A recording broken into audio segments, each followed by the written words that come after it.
Well, that was fun, Manchester United fans. Finally, you got to see 5 goals in one game. The attacking play was a joy to watch. We got to see a 4-4-2. And there was actually stuff from today's game which kind of shows what's going to happen in the future with Amorim. Many similarities between RUUD ball and Amorim ball. But before I begin, if you are new here, please hit the subscribe button, hit the like button too. It will be greatly appreciated. But we're going to start here with the second goal, United against Leicester at home.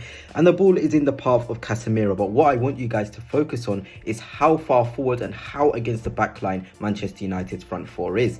And in particular, look at the role of Diogo Dalot. There's not been many times this season where we've seen Dalot so advanced. Look at the rotation, Casemiro dropping from this zone into here. It's really, really good. The best teams, guys, they have rotations all over the pitch. It's really fluid. You see the central midfielders in the right back positions. You see the right backs in forward line. This is how you exploit teams that sit in deep blocks, mid blocks, whatever you call it. You need those forward runs. You need those rotations. And Dalot here was really, really good, going and stretching on beyond.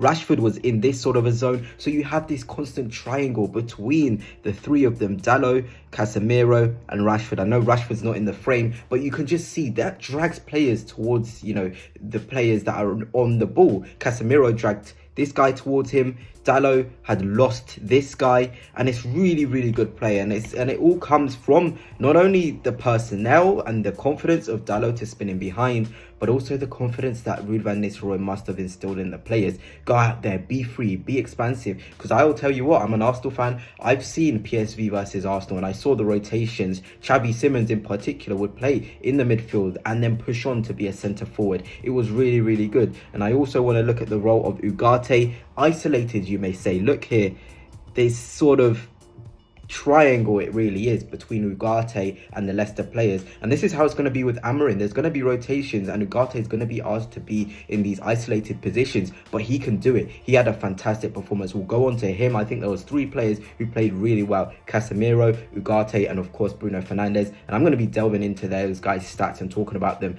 but it was really nice to see from this screenshot, just the second goal here, the fluid rotations, how confident the players were to get across that Leicester back line, almost going man for man across the back four. Be brave, and that is what Ruud van Nistelrooy instills. And guess what? It brought 5 goals to Manchester United for the first time since before Ten Hag's reign. So yeah, as I said, let us just talk about Ugarte's performance. I thought he was brilliant, one of his best games in a United shirt. Look at that pass accuracy, above 90%. I have always been a sort of person that's been like, Ugarte definitely needs to improve his passing accuracy. This is how he gets to the next level. But in today's game, he was really, really good. 75 touches, 9 ball recoveries. When Amorim comes in, he's going to need to do the ball recovery stuff a lot, because Amorim likes to press man to man. He's going to have to get back and recover the ball. There's going to be times where the 8 next to him, which was Casemiro really today, playing this 6-8 hybrid role, is going to be further forward, and Ugarte is going to be left isolated. And today he showed he can do that with the 4 tackles as well that he won. Out of the 4 he attempted, 2 aerials contested, 2 aerials won as well, and those 2 interceptions. It was a statement performance. It really was. I love what I saw from Ugarte, confident in the duels, putting himself involved. This is what you want to see from certain players, especially playing in a double pivot with a Casemiro who's not at his athletic best.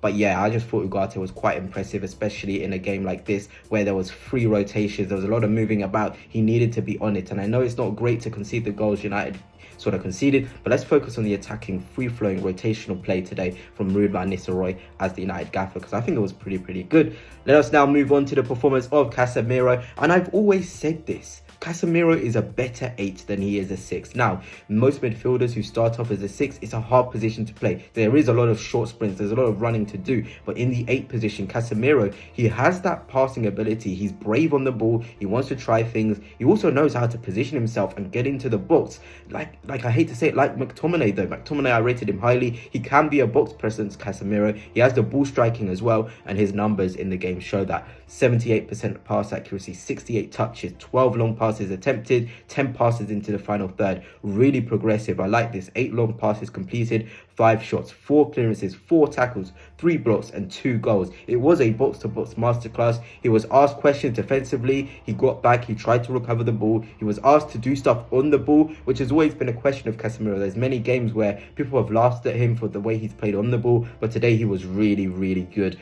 really progressive, aiding the build-up, being in the final third, receiving in little pockets of spaces as well, doing little forward runs as well on beyond the wingers, beyond the strikers. It was really, really good to see. He can be a box presence. legend. I wouldn't say Uncle is finished now. A lot of United fans will call him Uncle. He still has a lot to give in the game, especially if he's got someone like Ugarte holding his hand. We'll see the best out of Casemiro. Just don't give him those games where there's going to be a lot of athletic stuff required. I talk about this with Arsenal and Thomas Partey. He doesn't thrive when the game is stretched, when you need to run. These players need to have players next to them who are athletically great. Declan Rice for Arsenal. Ugarte has got the long legs. He's not the quickest, but he has the long legs to grab the ball and grab the ball from transitions from the opposition. So I think Casemiro's best days, they can still happen at Manchester United, but you have to use him in the right way and for certain game states. And of course, let us go on to the man who impressed me the most, Bruno Fernandes. Look at him in that front two. I really loved what I saw from him. Really good, picking up, dropping deep, receiving the ball in the pockets of spaces. And again, it's going to be something that we see in Amorim ball as well. He's going to be asked to play in the front three, if I'm going to be honest with you, because it will be Mainu and Ugarte in that two midfield pivot that Amorim likes to play in the 3-4-3. It will be Bruno asked to play on the right wing, but he'll be able to come in, receive in the pockets of spaces, go and run beyond the centre forward, whether that's Højlund, also be, in connectivity with the centre forward. I feel like Bruno is going to really thrive. He had an 86% pass accuracy, 78 touches, 5 shots, 4 passes into the final third, 4 touches in the opposition box. For the first time, we're seeing United have many touches in the opposition box. And this is what I mean where it was an attacking masterclass. 4 chances created, 3 attempted take-ons, 2 successful take-ons, 2 goals, and player of the match. Really impressed with the way Bruno played. And I'm sure United fans are probably going to be impressed too, because you want to impress the new manager, you want to show your attacking quality, you want to show that you can also pick up pockets of spaces, which is required for Amorim ball. And Bruno certainly did that. But anyway, that's it for now. Let me know your thoughts on United's performance today. I thought it was quite impressive, picking up the pockets of spaces. It's a shame we won't get to see more of RUUD van Nistelrooy ball in the sense that this 4-4-2, we won't see it again, because Amorim likes to play the 3-4-3. But a successful night, Tottenham next in the Carabao Cup, going to be a tough game, but I have full faith that United can go through with Amorim probably at the wheel at that time.